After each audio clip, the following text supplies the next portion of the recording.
want to talk a little bit about feedback. Oftentimes you'll hear leaders say, oh, I've got an open door policy. If you have anything that you might think could help me in the organization, I really want your feedback. Ask yourself, when you hear a leader say that, and anybody for that matter asks for feedback, what are they really asking for? Do they want critical feedback or are they looking for validation? I want to share a story. We were doing a workshop and we were talking about feedback, and we asked people simply to, in the room, look to the person to your right and to your left and give them a compliment. Go ahead, take a few seconds, give a legitimate compliment to the person sitting next to you. And within a few seconds, people start visiting, and in a few more seconds, the energy rises in the room, and people really are enjoying this. And then we pause and say, all right, great. Now, what we'd like you to do, look to that same person that you just talked about giving each other compliments. We want you to criticize them. Go ahead and give them a critique about something that would be very legitimate. And the room goes silent. And of course, we don't actually do that with them.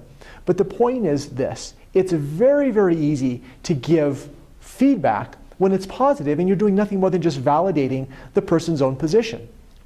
But yet, when you ask leaders, how important is feedback? They'll tell you it's absolutely critically important, and the feedback that usually is the most helpful is the negative feedback. So you've got this dilemma as a leader when people want feedback and they're asking for validation, and yet knowing sometimes the negative criticism is what helps an organization to grow.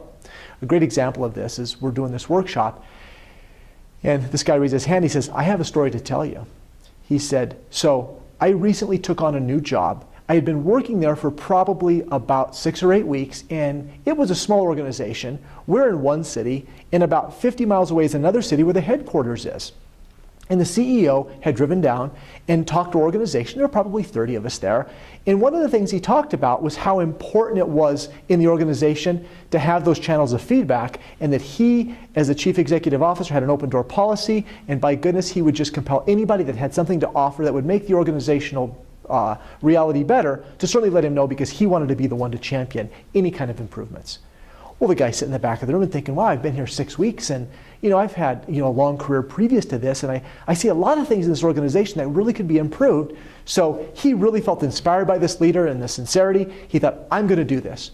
So he picks up the phone, calls the CEO secretary and said, I'd like to make an appointment to see the CEO. And the secretary said, hey, great, how about tomorrow at 2:30? He said, super, I can drive up. And he does. So he drives up and he meets with the CEO, and they sit down, they have a nice 30, 45-minute conversation, and he has all kinds of feedback for the CEO of things that he's seen that really aren't working well in the organization, and all kinds of solutions that he's had based on his previous experience.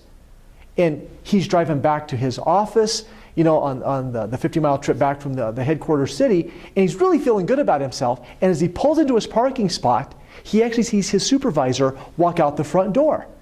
And he wasn't smiling. And the guy gets out of his car and goes up to his boss and says, so what's up? He said, yeah, just got a call from the headquarters. They asked me to get your keys. You're fired. And we looked at the guy and said, you got to be kidding. He goes, oh no, absolutely true story. And he said, I'll be the first one to tell you, be very careful when you give a leader feedback. And the importance of the story to you, going through a leadership course, is to ask yourself, if you're that person, that leader that asks for feedback, what are you really wanting to hear? And are you willing to take the negative criticism that's sometimes necessary to help the organization grow?